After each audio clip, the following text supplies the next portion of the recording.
Bismillahirrahmanirrahim. Alhamdulillahi rabbil alamin wassalatu wassalamu ala asyrafil anbiya'i wal mursalin sayyidina Muhammadin wa ala alihi wa sahbihi ajma'in. Qala rabbi shrah li sadri wa yassir li amri wahlul 'uqdatam min lisani yafqahu qawli. Subhanaka la ilma lana illa ma 'allamtana innaka antal alimul hakim wa la haula wa la quwwata illa billahil aliyyil azim. Nawaitu ta'alu wa ta'lim wa tazakkura wa tazkira wa nafa'a wal intifa' wal ifadah wal istifadah wal hasa 'ala tamassuki bi kitabillah wa sunnati rasulih wa du'a ila al-huda wa dalalata 'ala al-khair ibtigha'a wajhillah wa qurbihi wa sawabihi subhanahu wa ta'ala. Allahumma inni as'aluka ilman ladunni wa mashraba safihani ya wahabu ya ghani. Qala al-muallif rahimahullahu ta'ala wa nafa'ana bih wa bi'ulumihi fid dharain amin. Rabbi yassir wa la tu'assir wa tammi bil khair wa la haula wa la quwwata illa billahil aliyyil azim. Amma ba'du, assalamu alaikum warahmatullahi wabarakatuh. Jadi pertama-tama kita mengucap syukur, terima kasih kepada Allah Subhanahu wa taala kerana hidayah taufik daripada Allah mampu lagi kita menunaikan perintah Allah Subhanahu wa taala, yang mana perintah ini di antara banyak-banyak perintah wajib adalah belajar ilmu agama Allah taala. Kita apabila mengiktiraf Allah taala sebagai Tuhan, maka timbul di perasaan seorang hamba yang mengiktiraf Allah taala sebagai Tuhan, macam mana dia nak menyembah Tuhan yang ia kata benda itu sebagai Tuhan dia. Maka wajib ke atas setiap orang Islam, lelaki atau perempuan, belajar macam mana cara yang betul menyembah, membuat ibadat kepada Tuhan dia. Maka petang ni kita akan baca dua butir kitab. Kitab yang pertama nama dia Muqaddimah Hadramiyah, ataupun kitab namanya Masailut Ta'lim, karangan Syekh Abdullah bin Abdul Rahman Bafadal. Kedua kita akan baca kitab nama kitab dia Hidayatus Salikin fi Suluki Maslakil Muttaqin, karangan dia Syekh Abdul Samad Al-Falimbani. Jadi kedua-dua kitab ni kitab yang hamba mengajar di pondok di Madrasah Ribat Al-Mustafa. Maka sempena PKP ni apa semua, maka aku ambo sambunglah pembelajaran ambo di pondok sebagai permintaan daripada pelajar-pelajar lah. Maka orang luar pun boleh dengar juga, tak ada masalah apa. Cuma ambo baca kitab ni tengah dah lah, sebab di pondoknya baca tengah dah kitab ni. Tak apalah. Belajar dulu, lepas tu sambung pula dengan orang lain.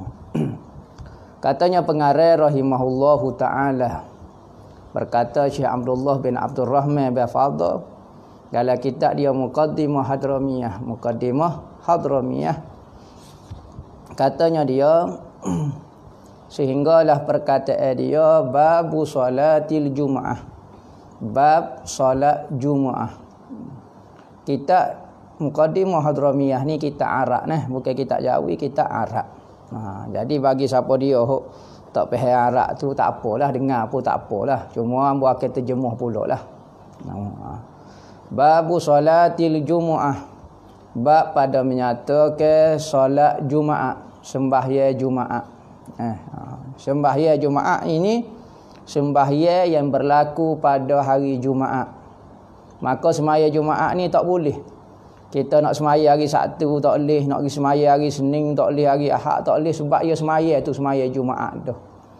Maka sembahyang Jumaat ni kalau kita terlepas tak boleh nak qada dah. Sebab kalau daripada waktu Jumaat maka tak boleh. Tak boleh nak qada sembahyang Jumaat ni, mesti sembahyang dalam waktu Zuhur hari Jumaat sahaja.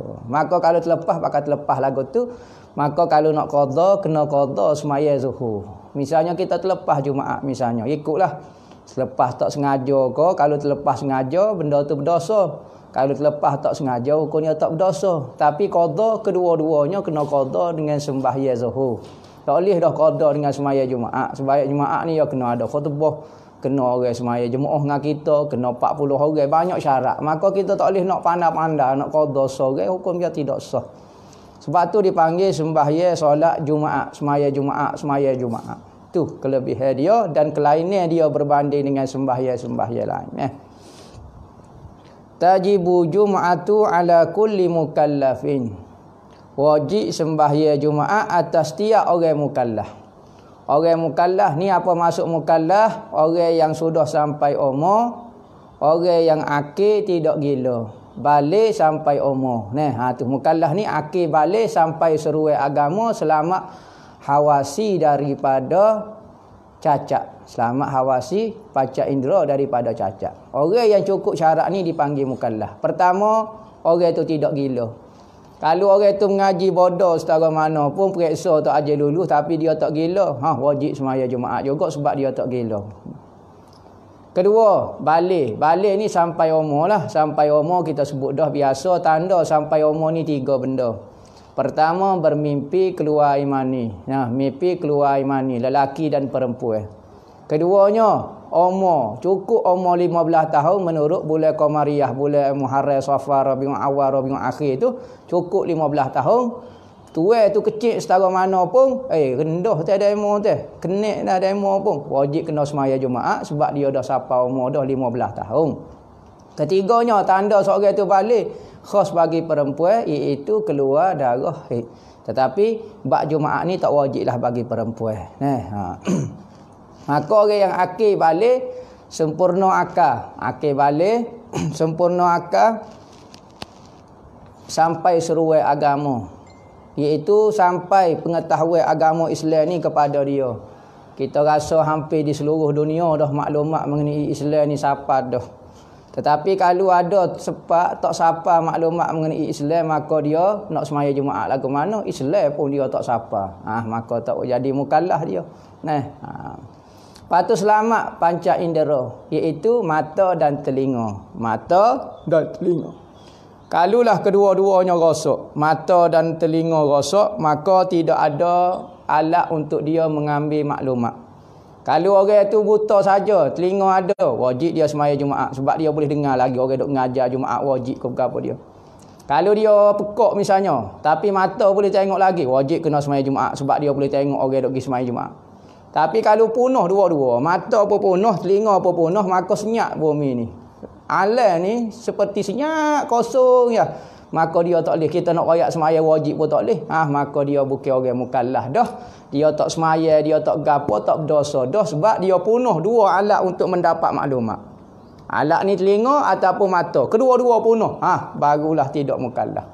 Tapi kalau orang tu mukallaf, punah salah satu ataupun molek macam pok kita ni belaka, cacat ke apa dia, wajib kena pergi sebab dia mukallaf. Wajib semaya Jumaat ni atas mukallaf. Hurrin, keduanya merdeka, bukan hamba orang. Tak ada dah orang hamba orang lah ni. Sekalipun kita kerja sebagai kuli orang ke apa dia, bukan hamba orang. Ada waktu kita kena berhenti semaya Jumaat. Sebab kita ni orang merdeka, tak ada kaitan dengan dia. Kita cuma kerja dengan dia sahaja. Maka kalau hamba ni, zaman dulu adalah, lah ni tidak ada dah hamba. Zaman dulu adalah hamba, lah ni tidak ada dah hamba. Maka hamba ni dia wajib kena taat kepada tuan dia. Wajib kena taat kepada tuan dia. Tak serupa dengan pekerja. Kawan tu suruh dia buat gapo dia, maka dia kena jalankan tugas dia dengan tuan dia. Zakaring, lelaki. Muka surat berapa? 199. 199. Muka surat 199. Zakaring, lelaki. Wajib semaya Jumaat ni lelaki. Perempuan tidak wajib. Khunsa tak wajib. Lelaki sahaja yang wajib. Orang tina sekalipun tidak wajib kalau dia nak pergi semaya Jumaat. Hamba nak pergi semaya Jumaat.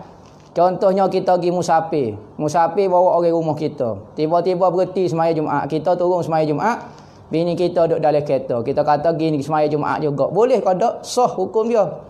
Dan kalau dia semaya Jumaat, tak payah lagi semaya zuhur pada hari itu. Tak payah lagi semaya zuhur. Cuma tak wajib atas perempuan. Hak wajibnya atas laki-laki. Tapi kalau perempuan nak pergi juga, apa hukum dia? Sah semaya Jumaat dia dan tak perlu lagi semaya Zuhur. Mukimin, orang yang mukim. Orang mukim ni maknanya orang yang tinggal situ atau panggil penduduk setempat situ, penduduk tempat situ.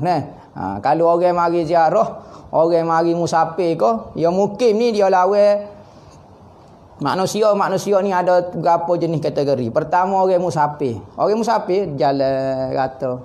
Dok tengah musafir. Orang ni tak wajib semaya Jumaat sebab dia tengah musafir. Apabila musafir ni dia ada kesusahan dia lah, ada masyakkah dia, maka tak wajib semaya Jumaat orang musafir, bro. Kedua, orang mukim.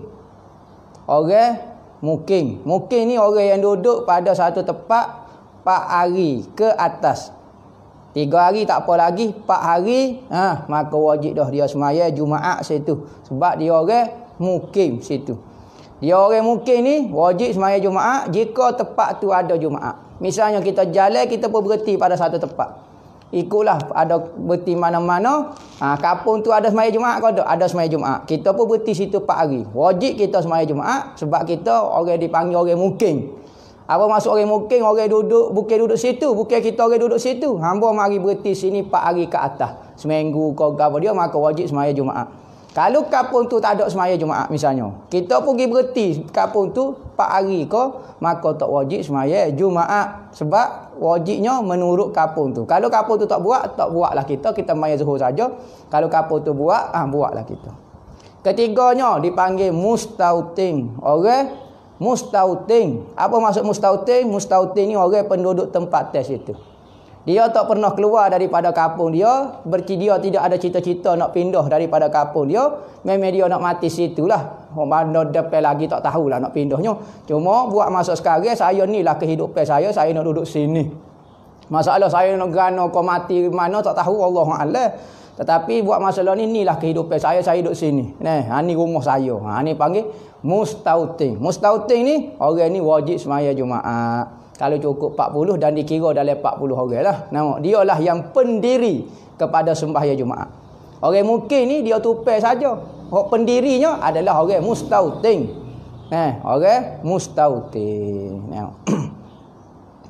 Bila maradin wa nahwihi mimma taqaddama, dengan tidak ada sakit dan seumpamanya daripada uzur-uzur yang setelah lepas. Tidak sakit. Kalulah seorang itu mukallaf dah, merdeka dah, lelaki dah, orang mukim, orang mustautin dah, tiba-tiba sakit perut pula hari Jumaatnya buat berona pula, ataupun pening kepala, ataupun sakit ke apa dia, cerek berek ke apa dia, maka tak boleh nak pergi semaya Jumaat. Wajib ke tak dia wajib semaya Jumaat juga dengan sakit perut lagu tu? Tak wajib dah lah. Uzur dia, uzur dibenarkan, kelonggaran tak pergi semaya Jumaat, tapi semaya Zuhur kena semaya lah. Maka uzur-uzurnya sebagaimana kita mengaji dulu-dulu lah, antaranya banyak benda lah. Hujan ke, sakit ke, benda yang biasanya kita tak boleh nak duduk situ.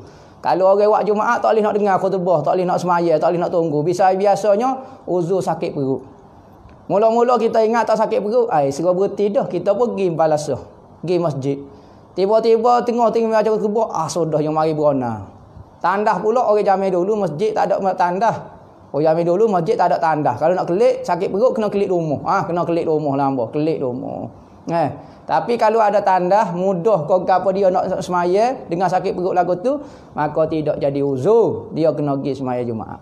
Tapi kalau payah rohak kau apa dia apa semua, sakit perut ataupun dia pening kepala ataupun dia sakit pinggir, setengah orang ni tak boleh duduk 4 orang ramai, tak selesa, kaki dia sakit, kau nyunyuk kau apa dia apa semua, maka diuzurkan dia daripada sembahyang Jumaat. Tak berdosa kalau dia tak pergi, cuma kena semaya Zuhur lah pada hari itu. Wa tajibu 'alal maridi wa nahwihi iza hadara waqta iqamatiha aw hadara fil waqti lam yashqa 'alaihi intizar. Dan wajib juga atas orang sakit. Saat ni kata tak wajib atas orang sakit, apa wajib pula atas orang sakit? Gini, masalahnya orang sakit ni jadi wajib juga sembahyang Jumaat lagu ni. Watajibu, maka wajib sembahyang Jumaat ala kulli mukallafin, atas tiap orang mukallaf. Wayajibu alal marid, maka wajib atas orang sakit. dan seumpamanya. Saat ni sakit tak payah Jumaat. Tiba-tiba dia kata wajib pula semaya atas orang sakit jika dia hadir pada waktu nak semaya dah. Berarti dia mari lewat dah, dia cadar dah, mari cekera dah dengan semaya. Maka kali dia mari tu orang duk semaya dah, maka wajib dia semaya, tak boleh nak kelik dah. Sebuah salah dah, semaya dah orang, maka dia kena semaya juga. Au hadara, ataupun dia mari pada waktu semaya Jumaat, tak semaya lagi. Sani mari ketika orang nak semaya, orang semaya dah, maka dia mari, maka tak boleh nak kelik dah, muka dekat sangat dah nak semaya dah kata. Uzur setara mana pun okey, kena wajib semaya. Ataupun dia mari dalam waktu orang bel Zuhur tu, orang bel maya Jumaat tu dia pergi. Dan dia tidak jadi masyakkah untuk dia tunggu. Kalau dia tunggu, dia kata hamba dalam waktu ni, mari awal lagi, orang tak bel lagi, orang tak semaya lagi Jumaat ni. Mungkin masuk waktu Zuhur baru. Tak maya Zuhur, tak maya Jumaat lagi, baru bel Jumaat baru. Maka kalulah tidak jadi masyakkah dia tunggu, dia boleh sakit perut ke apa dia, ataupun tandah mudah ke apa dia, maka wajib dia semaya Jumaat. Tapi kalau dia sakit tak boleh nak tahan, sekalipun mari ketika semaya, kita tengah semaya, maya ke Jumaat dah, akad takbir dah. Orang tu imam pun akad takbir Jumaat, kita pun akad takbir Jumaat, tiba-tiba tengah duk semaya serah sudah tak boleh. Dia mari sakit pinggang ke apa dia. Sakit yang kita rasa tu imam, contohnya tu imam baca panjang, suruh pula ke apa dia, maka kita rasa tak tahan, maka boleh kita putuskan semaya Jumaat, kita pakai kelik rumah, pergi semaya rumah. Boleh hukum dia bagi orang sakit, tidak berdosa. Kalau tidak jadi masalah, sakit tu boleh tunggu, maka wajib semaya Jumaat. Kalau payah nak tunggu, sakit sangat, maka tak wajib semaya Jumaat. Dan wajib Jumaat juga, wa man balaghahu nida'u sayyitin min tarafi maudi'il Jumu'ah ma'a sukunir rihi was-sauti. Dan wajib juga maya Jumaat atas orang yang sampai suara seruan, suara azan daripada hujung tempat sembahyang Jumaat berserta dengan dianya angin dan suara. Lagu mana? Okey, misalnya ada satu kampung. Satu kampung ini ada dia jiran. Ni sebutir kampung, ni sebutir kampung. Jiran lah contohnya. Kita sebut ni kitab ni contohnya ni. Ni sebutir kampung, ni sebutir kampung. Sebutir kampung, sebutir kampung. Hak ni sebutir kampung lain. Hak ni sebutir kampung lain. Sebutir kampung ni maya Jumaat. Sebutir kampung ni tak semaya Jumaat. Contohnya tak cukup orang ke apa dia, maka tak wajib semaya Jumaat. Adakah tak wajib begitu? Okey, tengok. Kalulah kawasan kampung hak sebelah ni orang kampung ni dengar ke tak?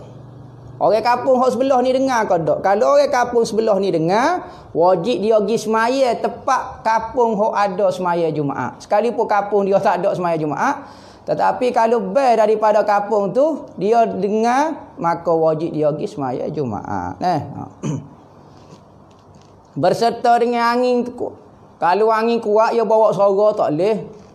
Standard angin tengah duduk diam molek, kita dengar orang kampung sebelah, maka orang kampung wajib. Ataupun suara, kalau duduk dekat airport, kalau duduk kat kereta api, tak dengar suara, orang pun tak dengar apa. Tetapi suara duduk senyap, dengar suara orang azan, maka wajib.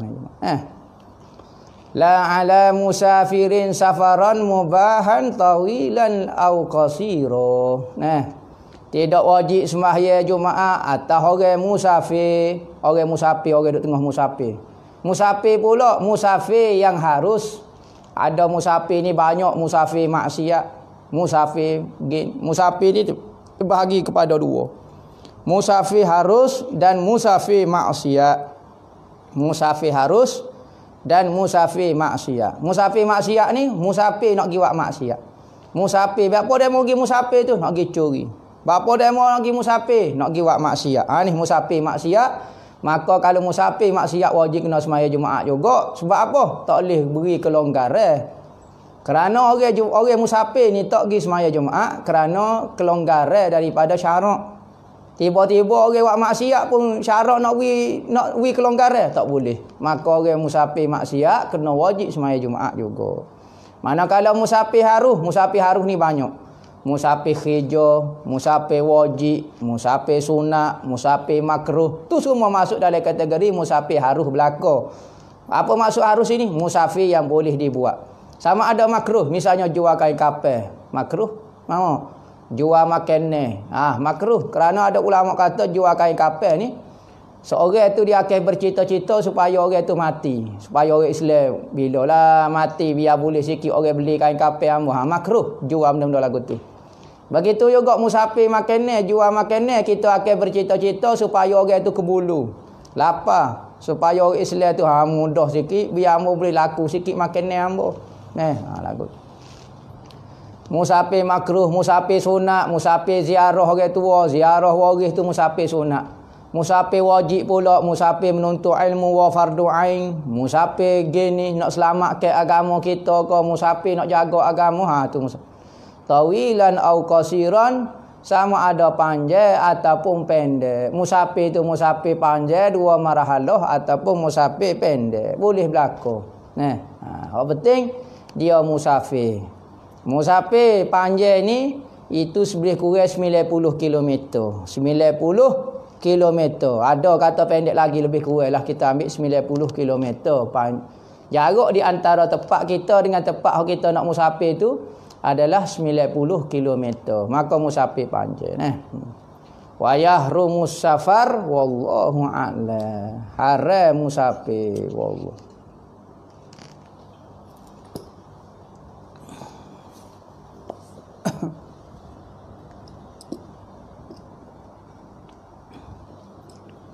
Bismillahirrahmanirrahim. Ko surat 2225. Katanya pengarang rahimahullahu ta'ala, berkata Syekh Abdul Samad Al-Falimbani dalam kitab dia Hidayatus Salikin fi suluki maslakil muttaqin, sehinggalah perkataan dia, as-sakhiyu al-jahilu ahabbu ilallahi ta'ala minal abidil bakhili. Orang artinya orang murah hati, pemurah. Yang jahil dia orang biasa ya, tetapi seorang yang pemurah. Orang kampung biasa tak tahu gapo dia, tetapi dia pemurah. Lebih Tuhan saya berbanding dengan orang kuat ibadat tapi kedekut. Orang kuat ibadat, ahli ibadat, serba jubah tapi kedekut pahit. Kok mana Tuhan suka? Di antara orang biasa ya, semaya bel lah. Tetapi orang biasa lah, bukan orang jenis kuat ibadat sangat. Tetapi dia ni pemurah. Maka Tuhan lebih sayang kepada orang yang pemurah berbanding dengan orang yang kedekut. Sekalipun orang kedekut tu ahli ibadat, gi balasah semacam kau gapo tapi kedekut pahit. Tapi kawan ni gi jugalah balasah tapi nak banding ibadat kawan tu banyak lagi, tetapi ada satu sifat dipanggil pemurah. Pemurah kita sebut dah, pemurah ni sifat hati bukan sifat duit. Pemurah ni sifat hati bukan sifat duit. Kalulah si pemurah itu sifat duit, nescaya orang kaya akan jadi pemurah sebab dia paling banyak pitih. Apabila banyak pitih, nescaya banyaklah pemurah dia. Tak juga kita tengok. Tetapi ada orang miskin, pemurah, gaji 400 tapi tabung masjid bubur semacam 10 riyal. Ada orang gaji 50,000, 46,000, Riyal tak aja beri tabung masjid. Berarti pemurah ini sifat hati. Berarti orang yang pemurah hati dia sudah baik. Orang yang kedekut sekalipun dia ibadat, zahir anggota tubuh dia ibadat, tetapi hati dia ni masih ada penyakit. Kita sebut dah. Maksiat ada dua, maksiat zahir dengan maksiat batin. Maksiat hati dan maksiat anggota. Ada orang anggota tu baik dah tetapi hati masih tak baik. Antara maksiat hati adalah kedekut. Bukan kita kata ikut ambo nak UPT, ikut ambo kedekut. Ambo tak kena nak kau orang. Memanglah tak kena nak kau orang dipanggil maksiat zahir. Maksiat batin ni hati pula. Lagu mana hati kita? Antara penyakit hati adalah kedekut. Maka kalau orang tu biasa ada sifat pemurah, berarti hati dia dah molek dah, ada sifat pemurah. Maka kita kena tengok Ada orang zahir dia lepas dah, alhamdulillah dah. Tangan dia tak kata kat orang, mulut dia tak kata kat orang, kaki dia tak buat kenak kat orang. Semua dia jaga dah anggota zahir. Tetapi hati dia pula duduk kedekut. Kedekut ni rasa sayang kepada harta. Kedekut ni zahir apabila ada pitih. Kalau orang tak ada pitih, kita tak boleh nak kata dia kedekut atau tak kedekut, sebab kita tak boleh nak nampak lagi. Sejak kedekut ni dinilai dengan pitih, dengan harta. Apabila orang ada harta, maka zahirlah kedekut kau tak kedekut dia. Yakni orang jahil yang murah hati itu terlebih baik daripada orang yang membanyakkan berbuat ibadat tetapi kikir. Dan jika ia alim sekalipun. Orang alim tapi kedekut, bererti amal ibadat zahir yang dia buat tu tak masuk dalam perut pedas, hati dia tak masuk. Kalau betul orang ahli buat taat sungguh, nescaya ibadat-ibadat dia akan beri kesan kepada hati dia. Orang tua panggil cermak. Cermak demo. Bagus dah duk balasah tapi jenis cermak. Sudahlah. Cermak ni bahasa manis. Kalau orang Kelantan dia tak sebut kedekut, berat telajuk. Dia sebut cermaknya lah demo. Cermak tu kena faham tu. Bukan bercermak. Cermak ni bagus dalam syariat, dalam agama. Cermak ni tak apa, jangan kedekut. Tapi orang Kelantan sebut cermak, nak haluskan sikit bahasa. Sabda Nabi sallallahu alaihi wasallam, ma ja'alallahu waliyan lahu illa 'ala sakha'i wa husnul khuluq. Artinya tidak menjadikan oleh Allah akan aulianya, yakni wali-wali dia ataupun kekasih-kekasih dia, melainkan atas murah hati dan baik perangai. Berarti antara perangai seorang wali adalah pemurah. Orang kedekut tak sedok kaya lah jadi wali. Semaya pecah pala-pala tapi kedekut pahit, maka tak sedok kaya lah jadi wali. Rasa rapat dengan Tuhan, sebenarnya jauh dengan Tuhan. Berapa banyak kita tengok lah ni orang dah pergi balasah, bawa sejadah, tak kecek kat orang, tapi Tuhan kedekut pahit. Menolong orang, Allah payahnya lah. Orang lah ni stay jaga kepentingan masing-masing. Demo nak mati kau, demo gapo lah gilah, hamba tak ada kaitan dengan demo. Hak penting keluarga hamba beres dah. Kedekut pahit. Orang minta tolong gapo dia tak sip cara, tak sip gaul dengan orang sebab dia kata hamba ada kehidupan, ada pitih, tak sip menolong orang. Ada orang lagu tu. Maka dok rasa ibadat dia tu bagus, rasa molek nyona hamba. Molek lagu mana? Tidak ada sifat pemurah. Maka antara sifat para kekasih Tuhan adalah pemurah. Hati dia pemurah. Dia kaya, pemurah, dia akan jadi kekasih Tuhan. Dia miskin, dia pemurah, dia akan jadi kekasih Tuhan. Dia kaya, dia kedekut, dia jadi musuh Tuhan. Dia miskin, dia kedekut, dia akan jadi musuh Tuhan juga. Tak semua orang kaya kedekut. Ada orang kaya tu pemurah. Tidak semua orang miskin tu zuhud. Ada orang miskin tu pun kedekut juga. Kedekut. Tu hamba sebut dah. Kedekut itu, bakhil itu sifat hati, bukan sifat harta. Kalaulah harta menyebabkan seorang tu jadi pemurah, nescaya orang-orang kaya, Datuk Menteri lah pemurah. Tapi kita tengok bukan kata pemurah, pitih orang punya ambil lagi nak ke dia. Orang kaya ni kalau dia tomok dia gapo dia. Pemurah ni. Kita tengok kadang-kadang orang miskin, dia sangat perlu kepada duit tapi dia tak ambil pitih orang. Tengok. Berarti pemurah ini sifat hati. Jangan orang silap faham. Orang kaya tu kedekut. Tak semestinya orang miskin tu tak kedekut dak juga. Kadang-kadang kedekut dah lah, miskin kedekut dah pula. Allah. Hak ni hati dia ada masalah dengan Tuhan. Wa husnul khuluq, dan baik perangai, akhlak baik. Kadang-kadang orang miskin perangai tak juru. Kadang-kadang orang kaya perangai tak juru. Kadang-kadang orang kaya perangai baik. Kadang-kadang orang miskin perangai baik. Jadi baik dan kaya dan miskin tidak menunjukkan seorang itu jadi buruk di sisi Allah. Ada orang miskin boleh rapat dengan Allah. Ada orang kaya boleh rapat dengan Allah. Ada orang miskin boleh jauh dengan Allah. Ada orang miskin boleh rapat, boleh kaya, boleh jauh dengan Allah. Macam-macam. Jadi hati kita, lah ni kita dok kecek bab sifat hati, pakir dan kedekut. Ni penyakit kita kena buai nah dalam hati kita. Kalau ada dalam hati kita perangai jenis bahasa kedekut lagu ni, maka jangan duduk sipel lah. Jangan duduk sipel. Jangan duduk sipel. Kalau duduk sipel agak beratlah kita. Kadang-kadang ada orang ni dia jaga maksiat zahir. Bagus dah dia. Perangai apa-apa. Tapi dalam hati kedekut, takabur, riak, ujub tu penyakit hati dia tak buai pula. Maka kena belajar buai juga. Belajar buai ni pertama kena belajar. Biar kenal tu gapo dia kedekut kau gapo dia, biar kenal dulu. Kemudian gi cari tutuk guru hok mana hok pandai dalam nak buai penyakit hati ni. Sebagaimana kalau kita sakit pinggang, kita pergi jumpa tok bomo, kau pergi mengurut pinggang kau, ya ada bahagian dia pakar dia, bahagian salah tulang belakang kau gapo dia. Nah, orang sakit goni kau gapo dia, ada penawar dia, maka orang sakit hati ni masalah ni pun ada guru-guru yang boleh merawat penyakit hati tu. Nah, jangan kita nak berobat sendiri, kita sedok koyalah. Tangan kita patah, kita pergi hospital. Hati kita ada masalah, khabar-khabar nak berubat sendiri. Kena belajar. Belajar dan kita duduk di bawah tarbiyah, di bawah bimbingan seorang guru nak buai penyakit hati ni. Katanya Imam Ghazali tu, Tok Pekoh masyhur orang alim.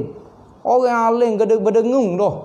Kita kata boleh macam kitab tasawuf, bukan macam baca. Masih cari lagi seorang guru mursyid untuk bimbing hati dia. Kerana dia tahu membaca tidak boleh membawa, menyebabkan semakin pening. Katanya Syekh Abdul Wahab Asy'arani, orang alim, dia Syekhul Azhar ni, Abdul Wahab Asy'arani ni, alim semua kitab dia baca. Ihya Ulumuddin puluh-puluh kali khatam. Tetapi dia kata semakin hamba baca kitab tasawuf, semakin supaya hamba masuk dalam bilik gelap. Apa masuk dalam bilik gelap, tak jumpa cari pucuk, nak tobik mana, nak masuk ke mana. Sehinggalah datang kepada hamba untuk berkhidmat kepada guru hamba Sidi Ali Al-Khawas, tok guru dia. Barulah hamba nampak cahaya untuk membimbing hati hamba. Selagi mana dok baca sendiri, kita tak reti nak buai penyakit hati lagu ni. Tasawuf tu penting guru tu dah. Belajar tapi kena ada bimbingan guru. Apabila jumpa guru mursyid, guru hok bimbing hati kita, maka kita duduk selepoh depan dia, biar dia ajar kepada kita nak buai sifat tak juru hati kita. Wajib kau tak buai, wajib kena buai. Sebagaimana maksiat zahir kita kena cara, kena buai, maka maksiat batin, maksiat hati pun kena buai juga. Bukan kata sunat ya ikut ambo nak pakai. Sunat ya pemurah ni. Siapa dia kata sunat pemurah? Dan sabda Nabi lagi, la yadkhulul jannata bakhilun wala khibbun wala khainun wala sayyi'ul malaka. Artinya tidak masuk syurga orang yang kikir, yakni kedekut, dan orang yang memperdaya ke orang, minat menipu ke orang, minat helah, minat cok dan orang yang khianat, orang wi amanah, khianat, orang ni tak boleh nak masuk syurga. Patu gimana apa tak boleh masuk syurga? Ni masalah. Ya dua tepat ya. Sebab ada syurga ataupun masuk neraka. Bererti benda ni menjadi kesilapan, kena masuk neraka dulu, cuci kesilapan ni, dosa-dosa ni baru boleh masuk syurga. Selagi mana ada penyakit ni kena cuci dulu. Kalau tidak tak boleh masuk syurga. Yang mana pokok kita ni nak syurga. Syurga ni tempat kemenangan, tempat tu redha, tempat apa dia. Maka kalau ada penyakit bakhil, jenis penyakit khianat ke orang, jenis penyakit khianat, jahat perangai dalam hati lagu ni, maka tak boleh masuk syurga. Kerana syurga ni tempat orang-orang bersih. Maka kalau orang bersih, kena cuci. Benda ni kotor, berarti kotor. Kena bersihkan dulu, barulah boleh masuk syurga. Dan kata Imamul Ghazali, wallahu a'lam.